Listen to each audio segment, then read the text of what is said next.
আসসালামু আলাইকুম সবাইকে। আমরা কোষ ও কোষ বিভাজন অধ্যায়টা আজকে ইনশাআল্লাহ পড়বো। আমরা জানি কোষ বিভাজন অধ্যায়টা খুব ছোট। আমি বারবার একটা কথা তোমাদেরকে বলে পুশ করতেছি, সেটা হচ্ছে বই পড়ো, বই পড়ো। আমিও তোমাকে বই পড়াই দিচ্ছি এবং এক ক্লাসে সিকিউ এমসিকিউ বেসিক সব কভার করে দিব ইনশাআল্লাহ, একদম কম্প্যাক্টলি। তো আমি বারবার তোমাকে একটা কথা ফোর্স করতেছি, পুশ করতেছি, সেটা হচ্ছে বই পড়ো। কারণ পরীক্ষার আগে রাতে তোমার কাছে বই আর টেস্ট পেপার থাকে। বায়োলজিতে বই জিনিসটা টেস্ট পেপারে কপি করা হয়েছে, আর কিছু না। তো চলো আমরা কোষ বিভাজন অধ্যায়টা শুরু করি। আমরা সবাই জানি কোষ বিভাজন আসলে তিন প্রকার। এইখান থেকে কি কি কোশ্চেন আসবে তিন প্রকারের। প্রথম পার্টটাই হচ্ছে মাইটোসিসের কোষ বিভাজনের প্রকারভেদ। আমি বারবার বলতেছি কি আসবে। এক নাম্বার, মাইটোসিসের যে কোষ বিভাজনের যে পর্যায়গুলো আছে, 5টা পর্যায় আমাকে সুন্দরভাবে সচিত্র গঠন বর্ণনা শিখতে হবে। এরপরে আসবে মাইটোসিসের গুরুত্ব, এরপরে কোষ চক্র, এবং এরপর হচ্ছে মিওসিস 1-এর ধাপসমূহ, মিওসিস 1-এর গুরুত্ব, ক্রসিং ওভার, কাহিনী শেষ। আচ্ছা, আমি অলরেডি তোমাদেরকে সাজেশন দিয়ে দিছি। এখন কোষ বিভাজন যে অধ্যায়টা, সেই অধ্যায়ের প্রথমেই দেখো একটা কথা লেখা আছে, সেটা হচ্ছে কোষ বিভাজন কে সর্বপ্রথম আবিষ্কার করেন। এইটা আমাদের এমসিকিউ তে বললাম, বোর্ডে আইসে গেছে। সেটা হচ্ছে ওয়াল্টার ফ্লেমিং। কি হবে? ওয়াল্টার ফ্লেমিং সামুদ্রিক স্যালামান্ডার কোষে। এই বৈজ্ঞানিক নামটা মুখস্থ রাখো, ট্রিটুরাস ম্যাকুলোসা, ট্রিটুরাস ম্যাকুলোসা। তাহলে আমাদের কি এই সর্বপ্রথম সামুদ্রিক স্যালামান্ডারে ওয়াল্টার ফ্লেমিং কোষ বিভাজন লক্ষ্য করেন। আশা করি এটুকু মনে থাকবে। নিচের দিকে দেখো তিনটা কথা আছে। কোষ বিভাজন তিন রকম, অ্যামাইটোসিস, মাইটোসিস এবং মিওসিস। অ্যামাইটোসিস কে বলা হয় প্রত্যক্ষ কোষ বিভাজন, মাইটোসিস কে বলা হয় সমীকরণিক কোষ বিভাজন, আর মিওসিস কে বলা হয় হ্রাসমূলক বিভাজন। এই যে অপর নামগুলা, এই অপর নামগুলাও আমাদের এমসিকিউ এর জন্য বললাম পড়তে হবে, খুবই খুবই খুবই গুরুত্বপূর্ণ। আচ্ছা, এখন আসো আমরা অ্যামাইটোসিস প্রত্যক্ষ কোষ বিভাজন পর্যায়টা জানি। এখানে তোমাকে একটা এমসিকিউ হবে, সেটা হচ্ছে কোন জটিল মাধ্যম ছাড়াই একটা কোষ সরাসরি দুইভাবে বিভক্ত হয়ে দুইটি অপত্য কোষ সৃষ্টি করে কোন বিভাজনে? উত্তর হচ্ছে অ্যামাইটোসিস। তাহলে তুমি মনে রাখবা এই কথাটা যখন থাকবে যে কোন জটিল মাধ্যম ছাড়াই, মাধ্যমিক পর্যায় ছাড়াই। আমরা মাইটোসিসে পড়ছি prophase, metaphase, anaphase, prometaphase, telophase, anaphase. আবার মাইটোসিস 1, মিওসিস 1, মিওসিস 2 আছে। অর্থাৎ অনেকগুলা আমাদের মাধ্যমিক পর্যায়ে আছে, কিন্তু অ্যামাইটোসিসে কোনো মাধ্যমিক পর্যায়ে নাই। সো এই কথা আমাদের মাথায় রাখতে হবে। দেখো একটা কোষ ছিল, সেই একটা কোষ মাঝ বরাবর কি হয়? মাঝ বরাবর সংকুচিত হয়। কারণ কি? আমরা সবাই জানি যে কোষের চারদিক থেকে বিস্তৃত অবস্থায় আছে হচ্ছে মাইক্রোফাইবিল। অর্থাৎ মাইক্রোফাইবিল কণাগুলা এইভাবে কোষটাকে ঘিরে রাখে, এইভাবে কোষটাকে কি করে? ঘিরে রাখে। তাহলে তুমি যদি মাইক্রোফাইবিল ধরে টান দাও, তাহলে 100% মাঝখান থেকে কি হয়? চুপসে যায় না? এভাবে চুপসে যেতে থাকে আস্তে আস্তে আস্তে আস্তে। ভেতরের নিউক্লিয়াসটাই দুইটা নিউক্লিয়াসে পরিণত হয়, ক্রোমোজোম এক সেট থেকে দুই সেট হয়, মাঝখানে কোষপ্রাচীর ভিতর থেকে ঢুকে যায়, অপত্য ক্রোমোজোম, অপত্য কোষ সৃষ্টি করে। আমরা সবাই জানি। এখান থেকে একটা এমসিকিউ আমাদের লাগবে। এমসিকিউটা হচ্ছে যে অ্যামাইটোসিস কোথায় হয়। দেখো, ফার্স্ট অফ অল আমি কি দেখাবো? ফার্স্ট অফ অল দেখাবো হচ্ছে ইস্ট, অ্যামিবা এবং প্রভৃতি এককোষী। তাহলে ইস্ট, অ্যামিবা প্রভৃতি এককোষীতে অ্যামাইটোসিস হয়। অ্যামিবাতে অ্যা দিয়ে মনে রাখা যায়, সেটা হচ্ছে অ্যামাইটোসিস। আর আরেকটা জিনিস মনে রাখতে হবে খালি, ইস্ট। খুবই সহজ। আচ্ছা, এন্ড লাস্ট অফ অল এখানে দুইটা লাইন দাগানো আছে, বলছে স্টার্সবার্জার বা স্টার্সবুর্গার অ্যামাইটোসিস প্রক্রিয়া সম্পর্কে বলেন যে অ্যামাইটোসিস থেকে জটিল ও উন্নত কোষ বিভাজন সৃষ্টি হয়েছে। সো এইখানটাও আমাদের এমসিকিউ এর জন্য গুরুত্বপূর্ণ যে কোন কোষ বিভাজন থেকে সকল জটিল ও উন্নত কোষ বিভাজন পদ্ধতির উদ্ভব? উত্তর হচ্ছে অ্যামাইটোসিস। এখান থেকে আর কিছু পড়া লাগবে না। আমরা চলে আসি এরপরে যেই অ্যামাইটোসিস কোষ বিভাজনের একটা গুরুত্বপূর্ণ বৈশিষ্ট্য। দেখো, একটা গুরুত্বপূর্ণ বৈশিষ্ট্য, সেটা হচ্ছে অ্যামাইটোসিস কোষ বিভাজনে কোনো নিউক্লিয়ার পর্দাও বিলুপ্ত হবে না এবং মাকুতন্ত্র সৃষ্টি হবে না। এটা আমাদের আলিম স্যারের বইতে আছে। সো লেটস গো, আমরা আবার সরাসরি মাইটোসিস কোষ বিভাজনের মধ্যে ঢুকি। আমরা জানি মাইটোসিস কোষ বিভাজন এমন একটা কোষ বিভাজন যেখানে একটা কোষ সরাসরি বিভক্ত হয়ে দুইটা কোষে পরিণত হয়, যার কিনা টোটাল ক্রোমোজোম সংখ্যা এবং বৈশিষ্ট্য তার মাতৃকোষের অনুরূপ হয়। এজন্যই মাইটোসিসকে কি বলা হয়? সমীকরণিক বিভাজন। কিন্তু এই সমীকরণিক বিভাজনের আবার ধাপ আছে। কি ধাপ? মাইটোসিসের নিউক্লিয়াসের বিভাজনকে বলা হয় ক্যারিওকাইনেসিস। কি কাইনেসিস? ক্যারিওকাইনেসিস। ক্যারিওকাইনেসিস শব্দটা আসে দেখো ক্যারিও থেকে। ক্যারিও শব্দের অর্থটাই হচ্ছে নিউক্লিয়াস। ক্যারিও শব্দের অর্থ কি? নিউক্লিয়াস। তাহলে নিউক্লিয়াসের বিভাজনকে ক্যারিওকাইনেসিস আর সাইটোপ্লাজমের বিভাজনকে সাইটোকাইনেসিস বলা হয়। এইটা বললাম এমসিকিউ এর জন্য খুবই খুবই খুবই খুবই গুরুত্বপূর্ণ। এখান থেকে আর কিচ্ছু পড়া লাগবে না। আমরা নিচের দিকে সরাসরি চলে আসব, সেটা হচ্ছে পরের পৃষ্ঠায় আমরা সরাসরি চলে আসব, সেটা হচ্ছে কোষ চক্র ও ইন্টারফেস কি জিনিস। আসলে বেসিক জিনিসটা আমি তোমাকে একটু বুঝাই, সেটা হচ্ছে ধরো একটা কোষ আছে, ঠিক আছে, ধরো এটা হচ্ছে আমাদের সেল, এটা ধরো একটা সেল। তো এই যে সেলটা, এই সেলটা অ্যাকচুয়ালি কি হবে, বিভাজিত হবে, কিন্তু বিভাজিত হওয়ার আগে টোটাল প্রসেসটা একটা প্রসেসিং এর মধ্যে যাবে। কি যাবে, দুইটা প্রসেসের মধ্যে দিয়ে যাবে অ্যাকচুয়ালি। ফার্স্টে হচ্ছে সে ইন্টারফেস দশায় যাবে। কি দশায় যাবে, ইন্টারফেস দশা, এবং পরবর্তীতে যাবে হইতেছে কোষ বিভাজন দশা। কি দশা, কোষ বিভাজন দশা, কোষ বিভাজন দশা। তো এই যে একটা সেল বিভাজন হওয়ার, কোষ বিভাজন দশার আগে যে প্রস্তুতিমূলক পর্যায়টা, সেটাই অ্যাকচুয়ালি ইন্টারফেস দশা। তাহলে ইন্টারফেস দশার থেকে সে কোথায় যাবে, কোষ বিভাজন দশা। কোষ বিভাজন দশার পরে যায় হচ্ছে দুইটা সেলে পরিণত হয়ে যাবে। কয়টা সেলে, একটা সেল থেকে, এইটা ধরো আর একটা সেল, সেল এটা ছিল 1, এটা ধরো সেল 2, এখান থেকে দুইটা সেল তৈরি হবে, এটা হচ্ছে সেল 3। তাহলে এই যে দুইটা সেলের মাঝখানে, সেল তৈরি হওয়ার মাঝামাঝি ইন্টারফেস এবং কোষ বিভাজন যে দশাটা, এই দশাটাকে একত্রে বলা হয় হচ্ছে কোষ চক্র। কি বলা হয়, কোষ চক্র, কোষ চক্র। আমি তোমাকে বুঝাইতে পারছি, আশা করি এটুকু বুঝাইতে পারছি। অর্থাৎ একটা সেল যখন পরপর দুইটা বিভাজন হয়, ধরো এইটা একটা সেল, এটা একটা সেল ডিভিশন, সেল বলতেছি, সেই সেলটা ফার্স্টে একটা কোষ চক্রে যাবে, কোষ চক্রে যাবে, কোষ চক্রে যায়, আবার সে কি করবে, আবার নতুন ভাবে আর একটা সেল তৈরি করবে। অর্থাৎ একটা সেল থেকে আর একটা সেল তৈরি হওয়ার মাঝামাঝি যেই দশাটা, সেটাই হচ্ছে কোষ চক্র। আমাদের কোষ চক্র থেকে গুরুত্বপূর্ণ কিছু কোশ্চেন আছে, আমরা সবই দেখব। সবার প্রথমে কোষ চক্রের সংজ্ঞাটা বললাম আমাদের কতে আসে, সেটা হচ্ছে একটি কোষের সৃষ্টি, একটি কোষের কি হবে, সৃষ্টি, বৃদ্ধি এবং পরবর্তী বিভাজন, এই তিনটি কাজ যে চক্রের মাধ্যমে সম্পন্ন হয় তাকে বলা হয় কোষ চক্র বা সেল সাইকেল। তাহলে আমার সাথে বলো, একটি কোষের বৃদ্ধি, একটি কোষের সৃষ্টি, বৃদ্ধি এবং বিভাজন যে চক্রের মাধ্যমে সম্পাদিত হয় তাকেই বলা হয় কি, কোষ চক্র। আচ্ছা, এখন নিচের দিকে একটা কথা লেখা আছে যে কোষ চক্রের আবিষ্কারক, এটা এমসিকিউ এর কোশ্চেন, হাওয়ার্ড এবং পেল।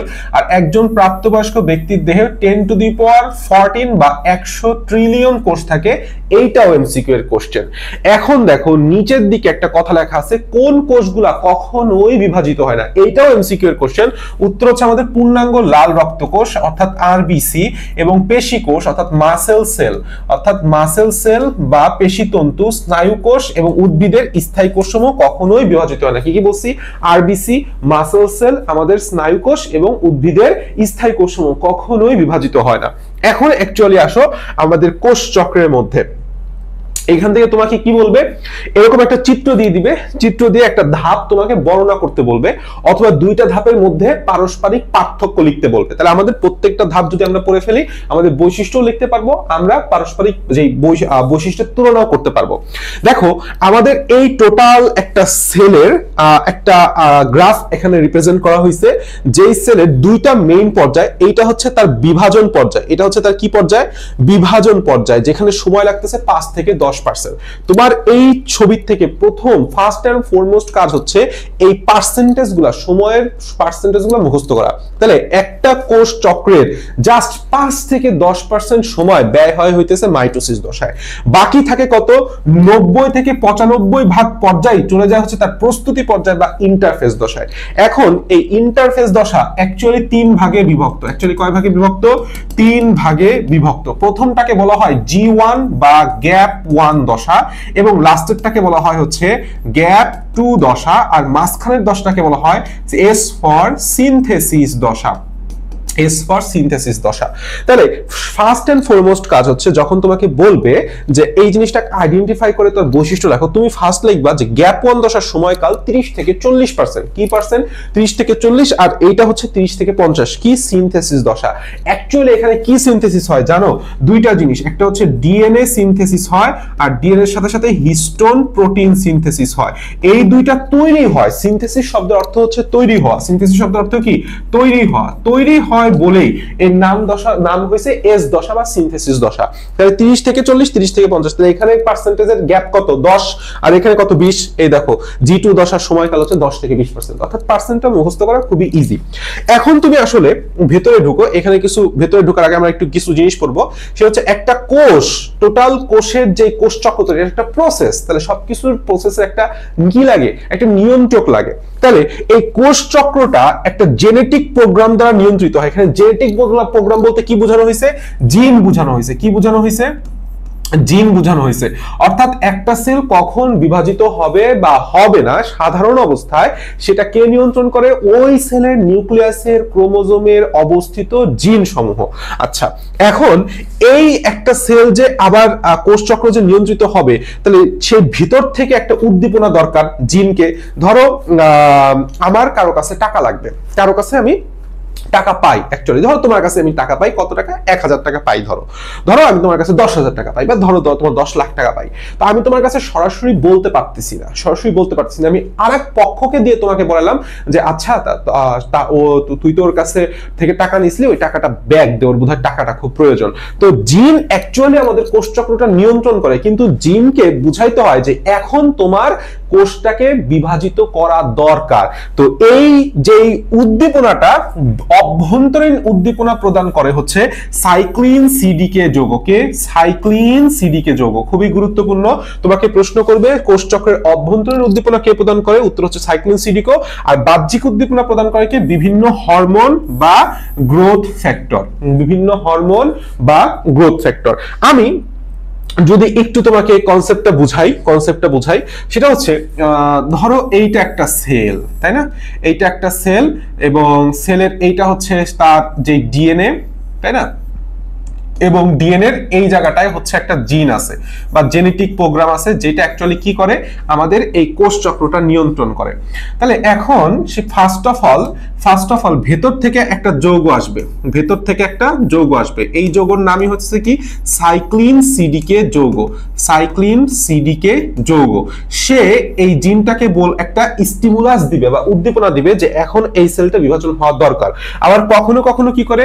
বাইরের থেকে কোনো বস্তু, যেরকম কোনো হরমোন কিংবা যেরকম কোনো গ্রোথ ফ্যাক্টর এই সেল সারফেসে এসে যুক্ত হয়, সেলের সাথে এসে যুক্ত হয়, তখন একটা উদ্দীপনা এই জিনটাকে বলে যে এখন কোষটা বিভাজিত হওয়ার সময় হয়ে গেছে, তুমি বিভাজন করো। তখন এই জিন এই সেলটাকে পুরোটালি বিভাজিত হওয়ার জন্য যে প্রসেসটা আছে সেই প্রসেসটা করে দেয়। অর্থাৎ তখন সেই জিনটা আমাদের কোষ চক্র সংগঠিত করে, এবং কোষ চক্রের ফার্স্টে কি আসবে? ইন্টারফেজ দশা, এবং পরবর্তীতে এম ফেজ বা মাইটোটিক দশা বা কোষ বিভাজিত দশা। এইভাবে একটা টোটাল কোষ চক্র নিয়ন্ত্রিত হয়। তাহলে আসো আমরা এখানে একটা গুরুত্বপূর্ণ লাইন আছে, আমাদের এমসিকিউতে খুব আসে, সেটা হচ্ছে এরিথ্রোপয়েটিন তৈরি করে কে? উত্তর হচ্ছে কিডনি। এরিথ্রোপয়েটিন তৈরি করে কে? উত্তর হচ্ছে কি? কিডনি এরিথ্রোপয়েটিন তৈরি করে। এরিথ্রোপয়েটিন এমন একটা হরমোন যেটা এরিথ্রোপোয়েসিস করে। এরিথ্রোপোয়েসিস মানে কি? এরিথ্রো শব্দের অর্থ হচ্ছে আরবিসি বা লোহিত রক্তকণিকা, আর পোয়েসিস শব্দ সৃষ্টি করা, অর্থাৎ আরবিসি তৈরি করার প্রক্রিয়াকে বলা হয় এরিথ্রোপোয়েসিস। এটা খুবই গুরুত্বপূর্ণ। বন মেরুতে লোহিত রক্তকণিকা কোষের সংখ্যা বৃদ্ধির জন্য কোন হরমোন দায়ী? উত্তর হচ্ছে এরিথ্রোপয়েটিন। কিন্তু তৈরি হয় কোথা থেকে? কিডনি থেকে। আশা করি ক্লিয়ার হয়ে গেছে। এখন আসো ইন্টারফেস দশায় নিউক্লিয়াসকে কি বলে? এটা খুবই গুরুত্বপূর্ণ এমসিকিউ কোশ্চেন। উত্তর হচ্ছে বিপাকীয় নিউক্লিয়াস। উত্তর হচ্ছে বিপাকীয় নিউক্লিয়াস। আশা করি আমরা একটু পারবো। এখন আসো আমরা সেই দশার মধ্যে চলে আসি, বই থেকে শুরু করব। সেটা হচ্ছে গ্যাপ 1 দশা। দেখো, গ্যাপ 1 দশার পরবর্তী দশা কি? ডিএনএ সংশ্লেষণ দশা। আমরা পরবর্তী ধাপটা সবসময় মনে রাখবো, সেটা হচ্ছে গ্যাপ 1 দশার পরবর্তী হচ্ছে ডিএনএ সংশ্লেষণ দশা। তাহলে ডিএনএ সংশ্লেষণ করতে যাবতীয় যেই প্রোটিন বা যাবতীয় যেই কাঁচামালটা দরকার, সেটা বললাম গ্যাপ 1 দশায় তৈরি হয়ে থাকবে। তাহলে এই জিনিসটাই বলছে। দেখো, সারফেস যে কোষটা, একটি কোষ পরবর্তী বিভাজন প্রক্রিয়ায় অংশগ্রহণ করবে কিনা তার সিদ্ধান্ত নেওয়া হয় গ্যাপ 1 উপপর্যায়ে। আমাদের এই প্যারাটাই আমরা লেখার সময় পয়েন্ট করে লিখবো, যাতে টিচাররা মার্ক বেশি দেয়। তাহলে এই জিনিসটা তোমাকে মেইনলি মুখস্থ করতে হবে, আমি তোমাকে মুখস্থই করাই দিব। তুমি একটা জিনিস দেখো তো যে একটা কোষ আসলে বিভাজিত হবে কি হবে না সেটা প্রথম দশায় কেন নির্ণয় করা দরকার। দেখো একজনকে দেখলেই আসলে বোঝা যায় যে সে প্রথম দেখা বলে নাকি যে ফার্স্ট ইমপ্রেশন জিনিসটাই হচ্ছে প্রধান, অর্থাৎ প্রথম দেখলেই তুমি একটা মানুষকে বুঝতে পারবে যে সে আসলে ভালো না খারাপ, তার চাহিদাটা কি। ঠিক একইভাবে একটা কোষের অবস্থাটা দেখলেই বোঝা যায় যে সে কি আদৌ বিভাজিত হইতে সক্ষম নাকি অক্ষম। তাহলে সবসময় মনে রাখবা প্রথমটাই হচ্ছে ইম্পর্টেন্ট। তাহলে একটা কোষ পরবর্তী বিভাজন প্রক্রিয়ায় অংশগ্রহণ করবে কিনা সেটা কোন দশায় নেওয়া হয়, প্রথম পর্যায়ে অর্থাৎ গ্যাপ 1 দশায়। আচ্ছা, গ্যাপ 1 দশায় প্রথমেই সাইক্লিন নামক এক প্রকার প্রোটিন তৈরি হয় যা সিডিকে এক প্রকার প্রোটিন এনজাইম অ্যাকচুয়ালি, যেটাকে বলা হয় সাইক্লিন ডিপেন্ডেন্ট কাইনেজ। ওই যে সাইক্লিন সিডিকে যৌগ একটু আগে বললাম, সেই সাইক্লিন সিডিকে যৌগ তৈরি করে এবং এই তৈরি করার মাধ্যমে সমগ্র প্রক্রিয়াটি অর্থাৎ গ্যাপ 1 দশার প্রক্রিয়া ত্বরান্বিত নিয়ন্ত্রণ করে। সিডিকে ফসফোরাইলেশন প্রক্রিয়া নিয়ন্ত্রণ করে। ফসফোরাইলেশন বলতে কি বুঝি? ফসফোরাইলেশন তোমরা পড়ছো, ফসফোরাইলেশন মানে হইতেছে আমাদের এটিপি। এটিপি মানে কি? এটিপি মানে হচ্ছে এনার্জি। এই যে কোষটা বিভাজিত হওয়ার জন্য যাবতীয় যত এনার্জি দরকার হয় সেইটা আসে ফসফোরাইলেশন থেকে, আর ফসফোরাইলেশনটাই হচ্ছে সিডিকে সাইক্লিন ডিপেন্ডেন্ট কাইনেজ এনজাইম নিয়ন্ত্রণ করে। এ সময় প্রয়োজনীয় অন্যান্য প্রোটিন, আরএনএ ও ডিএনএ রেপ্লিকেশনের সকল উপাদান তৈরি হয়। যে কোষটি আর বিভাজিত হবে না বা 1 সপ্তাহ বা 1 বছর তা আমৃত্যু G1 উপপর্যায়ে আবদ্ধ হয়ে যায়। তার মানে এবং মোট কোষের চক্রের সংখ্যা 30 থেকে 40%। তার মানে তুমি যখন গ্যাপ 1 দশা তোমাকে লিখতে বলবে, গ্যাপ 1 দশা যখন তোমাকে দশা পয়েন্টগুলো লিখতে বলবে, তখন তুমি সবার প্রথমে 1 নাম্বার পয়েন্টে কি লিখবা? যেই কোষটা আর কখনোই বিভাজিত হবে না, যেই কোষটা আর কখনোই বিভাজিত হবে না, তো সেই কোষটা আজীবন গ্যাপ 1 পর্যায়ে থেকে যায়। তাহলে কি? যেই কোষটি আর বিভাজিত হবে না, আর বিভাজিত আমার সাথে লিখে ফেলো, বিভাজিত হবে না, সেটা আজীবন কোন দশায় থেকে যায়? গ্যাপ 1 দশায় থেকে যায়। 2 নম্বর ধাপ, গ্যাপ 1 দশার প্রথমে একটা যৌগ তৈরি হয় যার নাম কি? সাইক্লিন সিডিকে যৌগ। এই সাইক্লিন সিডিকে যৌগ কি কাজ করে? ফার্স্ট অফ অল দুইটা কাজ। টোটাল যৌগটা হচ্ছে আমার টোটাল প্রক্রিয়াটা নিয়ন্ত্রণ করে এবং গতি টোটালটাকে ত্বরান্বিত করে, নিয়ন্ত্রণ করে। কি করে? নিয়ন্ত্রণ করে। এই যে গ্যাপ 1 দশার যাবতীয় যত প্রসেসে নিয়ন্ত্রণ করে। আর সিডিকে যৌগ কি করে? ফসফোরাইলেশন করে। সিডিকে যৌগ কি করে? ফসফোরাইলেশন করে। এবং 3 নম্বরে দেখবো সেটা হচ্ছে আরেকটা গুরুত্বপূর্ণ কাজ। G1 ধাপের পরবর্তী দশা কি? সিনথেসিস দশায়। কি সিনথেসিস হবে? ডিএনএ এবং আরএনএ, অর্থাৎ হিস্টোন প্রোটিন, ডিএনএ এবং আরএনএ এর জন্য যেই কাঁচামালগুলা দায়ী, সেই কাঁচামালগুলা তৈরি হয় এই G1 দশায়, যাতে করে সিনথেসিস দশায় জাস্ট সংশ্লেষণটা হয়ে যেতে পারে সাথে সাথে। এন্ড লাস্ট অফ অল আমরা লিখবো হইতেছে এর সময়কাল কত? 30 থেকে 40%। টোটাল কোষ চক্রের 30 থেকে 40% সময় গ্যাপ 1 দশায় ব্যয়িত হয়। দেখো এই 4টা পয়েন্ট লিখলেই তোমার গ্যাপ 1 দশা শেষ, কাহিনী শেষ। খুবই ইজি। এখন আসো আমরা এর পরের পার্টটায় যাই, সেটা হচ্ছে কোষ চক্র একটা সুন্দর ব্যাখ্যা করছে। ইন্টারফেজের 3টা দশা, এমফেজের মধ্যে আবার 2টা দশা, নিউক্লিয়াসের বিভাজন যেটাকে বলছি ক্যারিওকাইনেসিস, সাইটোপ্লাজমের বিভাজন যেটাকে বলতেছি সাইটোকাইনেসিস। এবং ক্যারিওকাইনেসিসের মধ্যে আমরা জানি 5টা দশা আছে, প্রোফেজ, প্রোমেটাফেজ, মেটাফেজ আর অ্যাফেজ, সেম অ্যাজ দ্যাট। এখন নিচের দিকে আসো, সিনথেসিস দশা অ্যাকচুয়ালি কি হবে? এই চিত্র টোটালি বাদ, এই চিত্রটা টোটালি বাদ দিবা, এটা বোঝার কোনো দরকার নাই, এটা আঁকার কোনো দরকার নাই, এটা পরীক্ষার জীবনে আসবেও না। তাহলে সিনথেসিস ফর কি? আমি বলছি যে ডিএনএ এবং কি সিনথেসিস? RNA synthesis. সিনথেসিস শব্দের অর্থটা হচ্ছে সংশ্লেষণ বা তৈরি করা।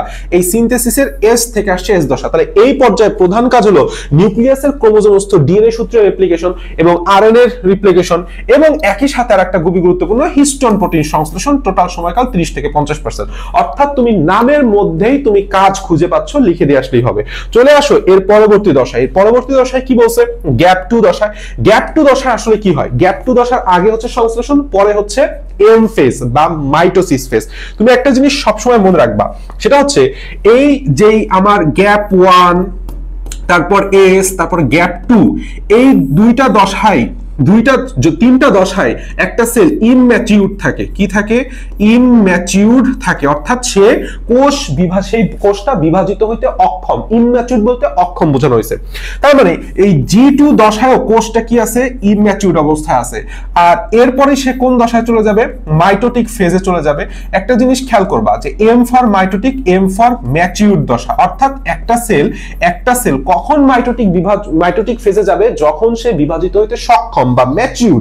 সহজ কথা। তাহলে তুমি বলো ইমম্যাচিউর থেকে ম্যাচিউরে সে যখন পদার্পণ করবে, আমরা ছোটবেলা থেকে বড়বেলায় পদার্পণ করছি, তখন 100% কিছু ফ্যাক্টর, এনভায়রনমেন্ট ফ্যাক্টর, বিভিন্ন ফ্যাক্টর আমাদের উপর কাজ করছে। ঠিক একইভাবে ইমম্যাচিউর অবস্থায় একটা সেলকে ম্যাচিউর অবস্থায় পরিণত করতে হলে একটা বিশেষ প্রোটিন লাগে। একটা কি লাগে? একটা বিশেষ প্রোটিন লাগে। এই প্রোটিনটা সেলের মধ্যে ঢুকে এই সেলটাকে ম্যাচিউর করে। এইটার নামই হইতেছে ম্যাচুরেশন প্রমোটিং ফ্যাক্টর। কি লাগে? ম্যাচুরেশন প্রমোটিং মানে কি? ডেভেলপ করতেছে, প্রমোটিং ফ্যাক্টর। এটা অ্যাকচুয়ালি কি? একটা প্রোটিন মলিকিউল বা প্রোটিন অণু। তাহলে এই পর্যায়ে প্রথমেই কি বলতেছি যে এই পর্যায়ে প্রথমেই একটা ম্যাচুরেশন প্রমোটিং ফ্যাক্টরের কারণে সে G2 দশা থেকে মাইটোটিক দশায় যাইতে পারে। আচ্ছা, আসো আমরা এখন আমাদের ইসের মধ্যে যাই, বইয়ের মধ্যে যাই। দেখো কি বলছে। দেখো এটি হলো এম ফেজের প্রবেশ করার প্রস্তুতি পর্যায়। তাহলে এম ফেজের প্রস্তুতি পর্যায় মানে কি? তার আগের পর্যায় কোনটা? G2। তাহলে এম ফেজে কি কি হবে? কোষ বিভাজন হইতে হইলে কি করা লাগে বলতো? একটা প্রাণী কোষে একটা সেন্ট্রিওল থেকে দুইটা সেন্ট্রিওল হওয়া লাগে। আবার উদ্ভিদ কোষে আমাদের যা আমরা জানি 2 মেরুব্যাপী স্পিন্ডল ফাইবার তৈরি হয়। ক্লাস 9 10 থেকে 11 12 পড়ে আসছো। তাহলে এই স্পিন্ডল ফাইবারগুলো তৈরি হয় কোথায় বলতো? তৈরি হয় কি দিয়ে? মাইক্রোটিউবিউলস নামক কতিপয় সূত্রাকার প্রোটিন জাতীয় কণা দিয়ে। তাহলে এই মাইক্রোটিউবিউলস এবং একটা সেন্ট্রিওল থেকে দুইটা সেন্ট্রিওল তৈরি হবে হচ্ছে আমাদের গ্যাপ টু দশা। দেখো এখানে সেটাই বলছে যে প্রধান কাজ হলো এই দশার বা এই উপপর্যায়ের প্রধান কাজ হলো মাইক্রোটিউবিউলস গঠনকারী পদার্থ সংশ্লেষণ, যা দিয়ে মাইটোসিস পর্যায়ে স্পিন্ডল তন্তু তৈরি হয় এবং একটি সেন্ট্রোসোম থেকে দুইটি সেন্ট্রোসোম তৈরি হয় এবং একই সাথে বিভাজন প্রক্রিয়ার জন্য প্রয়োজনীয় শক্তি গ্যাপ টু দশা থেকে মাইটোসিসে প্রবেশ করতে ম্যাচুরেশন প্রমোটিং ফ্যাক্টর লাগে। আমি যা প্যাক করলাম না, এইটাই বাংলা খাতায় যদি লিখে দিয়ে আসতে পারলে, খাতায় বাংলা ভাষায় লিখে দিয়ে আসতে পারলে হয়ে গেছে। এবং টোটাল লাস্টে যে আমরা টোটাল সময়কালটা বলবো 10 থেকে 20%। কাহিনী শেষ। সাইক্লিন জাস্ট মনে রাখবা 4 প্রকার, আর কিচ্ছু দরকার নাই। কোনটা কি করে কিচ্ছু লাগবে না। সাইক্লিন জাস্ট কয় প্রকার? 4 প্রকার। তুমি এইটুক মনে রাখলেই আমাদের এনাফ। আচ্ছা, এই জায়গাটা আমাদের খুবই গুরুত্বপূর্ণ, সেটা হচ্ছে সাইক্লিন কে আবিষ্কার করছেন? সাইক্লিন আবিষ্কার করছেন হান্ট। আর জীব জীবনে ইন্টারফেজের গুরুত্ব আর জীব জীবনে কোষ চক্রের গুরুত্ব দুইটাই আমাদের সিকিউ, বিশেষ করে আমাদের বর্ণনামূলক ঘয়ের জন্য খুবই খুবই খুবই খুবই গুরুত্বপূর্ণ। তুমি ভেতরের কথাগুলাই এখানে সংক্ষেপে লিখছে, তুমি সুন্দর করে বুঝে যদি ঠান্ডা মাথায় রিডিং দাও, তোমার মুখস্থ করা লাগবে না, তুমি বুঝেই বাংলা ভাষায় বানায় বানায় লিখতে পারবা। ঠিক আছে, এরপরে আসো আমাদের এম ফেজে। এম ফেজ মানে হচ্ছে মাইটোটিক ফেজ, অর্থাৎ এখানে সেলের মাইটোসিস বা কোষ বিভাজন ঘটবে। টোটাল সময়কাল কত? 5 থেকে 10%। এবং একটা কথা রাখবে আমাদের এমসিকিউ এর জন্য, স্তন্যপায়ী প্রাণীদের কোষ চক্রের মাইটোটিক দশা হচ্ছে 1 থেকে 1.5 ঘন্টা। 1 থেকে 1.5 ঘন্টা। ইন্টারফেজ এবং এন ফেজের পার্থক্যটা জাস্ট পড়ে নিও, একটু রিডিং দিলেই হয়ে যাবে আমাদের। ঠিক আছে, এখন আসো মাইটোসিস। আমরা জানি মাইটোসিস মানে কি? একটা কোষ থেকে আরেকটা কোষ, অর্থাৎ একটা ইকুয়েশনাল ডিভিশন, তাই না? সমীকরণিক ডিভিশন হবে। একটা কোষ থেকে দুইটা কোষ তৈরি হবে, দুইটা কোষে মাতৃকোষের অনুরূপ গুণগত সম্পন্ন এবং ক্রোমোজোম সংখ্যা সেম থাকবে, যেটা আমাদের সমীকরণের বাম পক্ষ আর ডান পক্ষে হয়ে থাকে। এই দুই মাইটোসিস কোষ বিভাজন আবার দুই প্রকার। একটা আমি আগেই বলছি, যেটা নিউক্লিয়াস বিভাজন তার নাম কি? ক্যারিওকাইনেসিস। আর যেটা সাইটোপ্লাজমিক বিভাজন সেটা হচ্ছে সাইটোকাইনেসিস। কাহিনী শেষ। আসো আমরা তাহলে ক্যারিওকাইনেসিসের মধ্যে ঢুকি। আমরা জানি ক্যারিওকাইনেসিসের মধ্যে 5টা পর্যায় আছে। আমরা জানি ক্যারিওকাইনেসিসের মধ্যে কয়টা পর্যায় আছে? 5টা পর্যায় আছে, তাই না? তাহলে এখন আমরা আসলে জানবো এই total prophase, prometaphase, metaphase, anaphase, টেলোফেজটা কিভাবে লিখলে একদম ফুল মার্ক পাওয়া যায়। একটা প্রসেস শিখাই তোমাকে। দেখো, ধরো তুমি একটা জিনিস লিখলা পরীক্ষার খাতায়, খালি কি পড়াইলেই হয়? একটা টেকনিক শেখার লাগে না? ধরো তুমি লিখলা গ নং প্রশ্নের উত্তর, গ নং প্রশ্নের উত্তর, হ্যাঁ, প্রশ্নের উত্তর, বা সাপোজ তুমি লিখলা গ লিখে ব্র্যাকেট করে দিলা। আচ্ছা, তারপরে তুমি কি দিবা জানো? সুন্দর পাশে বাম পাশে তুমি ছবিটা দিবা, চিত্র দিবা বাম পাশে, এবং এর সব লেবেলিং দিবা ডান পাশে। কেমন লেবেলিং দিবা? কিভাবে? ডান পাশে। এবং নিচের দিকে পয়েন্ট করে 1 2 3 4 5 মিনিমাম 5টা পয়েন্ট লিখবা। তোমাকে 3-এ 3 দিতে স্যার বা ম্যাডাম বাধ্য, ঠিক আছে? আচ্ছা আসো, তো এখন কাহিনী হচ্ছে প্রোফেজ নামের মধ্যেই কথাটা আছে, প্রো লেভেলে একটা কথা, তাই না? প্রো লেভেলের একটা কথা। তো প্রোফেজ, প্রো মানে আগে, ফেজ মানে একদম শুরুর ফেজ। তো অ্যাকচুয়ালি মাইটোসিসে ঘটনাটা কি ঘটতেছে?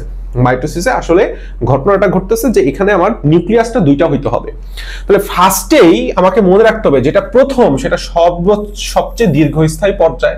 তাহলে তুমি লিখে দিয়ে আসতে পারো সবচেয়ে দীর্ঘস্থায়ী পর্যায়ে, একটা পয়েন্ট তোমার হয়ে গেল।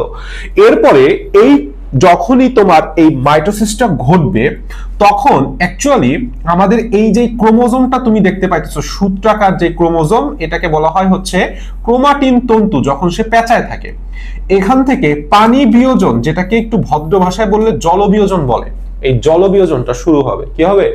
জলবিয়োজনটা শুরু হবে। তাহলে জলবিয়োজন যখন শুরু হবে তখন 100% এইখান থেকে ক্রোমোজোম গুলা আস্তে আস্তে মোটা হইতে শুরু করবে। কারণ পানি তুমি যখন নিয়ে ফেলো তখন কি শুকায় যায়, মোটা হওয়া শুরু করবে। ক্রোমোজোম গুলা নির্দিষ্ট আকার আকৃতি হবে এইভাবে। এই দেখো প্রত্যেকটা ক্রোমোজোম তখন আকার আকৃতি তখন ঠিক সুন্দর মাধ্যমে মোটামুটি ভাবে বোঝা যাইতেছে, একটা লম্বা আকার আকৃতি ধারণ করছে। এটা হচ্ছে 1 নাম্বার কথা। 2 নাম্বার, যখন তুমি পানিটা তার কাছ থেকে নিয়ে যাচ্ছ তার রং ধারণ ক্ষমতা বৃদ্ধি পাবে। রং ধারণ ক্ষমতা কি পাবে? বৃদ্ধি পাবে। ওই যে ঘনত্ব বাড়তেছে ক্রোমোজোমের, তাহলে রং ধারণ ক্ষমতা বৃদ্ধি পাবে। 3টা বৈশিষ্ট্য বলে আমি তোমাকে অটোমেটিকলি বলে ফেলছি। এন্ড মোস্ট ইম্পর্টেন্টলি একটা গুরুত্বপূর্ণ কথা যে এই পর্যায়ে, যেই প্রোফেজ পর্যায়ে প্রত্যেকটা ক্রোমাটিড, প্রত্যেকটা কি ক্রোমাটিড, অর্থাৎ এই যে একটা ক্রোমোজোম দেখতেছো, এই ক্রোমোজোমের এই অবস্থানটাকে বলা হয় ক্রোমাটিড। কি বলা হয়? ক্রোমাটিড। তো আমরা জানি ইন্টারফেজ দশার এস দশায় আমাদের যে ডিএনএটা ছিল ক্রোমোজোমের মধ্যে, সেই ডিএনএটা কি হয়ে গেছে? রেপ্লিকেট হয়ে 2টা ডিএনএতে পরিণত হয়ে গেছে। এই একটা ডিএনএ নীল কালারের, এই আর একটা ডিএনএ।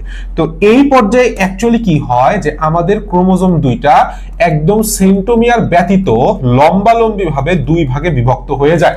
কি হয়ে যায়? 2 ভাগে বিভক্ত হয়ে যায়। অর্থাৎ তখন স্ট্রাকচারটা দ্বারা এরকম, তখন স্ট্রাকচারটা দ্বারা এরকম, এই যে এই জিনিসটা আমাদের সবার প্রথমে ঘটবে। তাহলে প্রোফেজ দশা একটা অন্যতম বৈশিষ্ট্য, এই দশায় প্রতিটি ক্রোমাটিড, এটা কি হলো? ক্রোমাটিড তার সেন্ট্রোমিয়ার ব্যতীত লম্বালম্বি ভাবে 2 ভাগে বিভক্ত হয়ে যায়। এইখানে সেই কথাটাই বলছে, দেখো এখানে সেই কথাটাই বলছে অ্যাকচুয়ালি। এখান থেকে আর কিছু জানা লাগবে না। মাইটোসিস কোষ বিভাজনে কি হচ্ছে? এই পর্যায়ে শেষের দিকে সেন্ট্রোমিয়ার ব্যতীত লম্বালম্বি ভাবে 2টি বিভক্ত থাকে, প্রতিটি সূত্রককে ক্রোমাটিড বলা হয়। অর্থাৎ প্রত্যেকটা ক্রোমোজোম থেকে পরবর্তীতে এখানে কয়টা ক্রোমাটিড তৈরি হলো?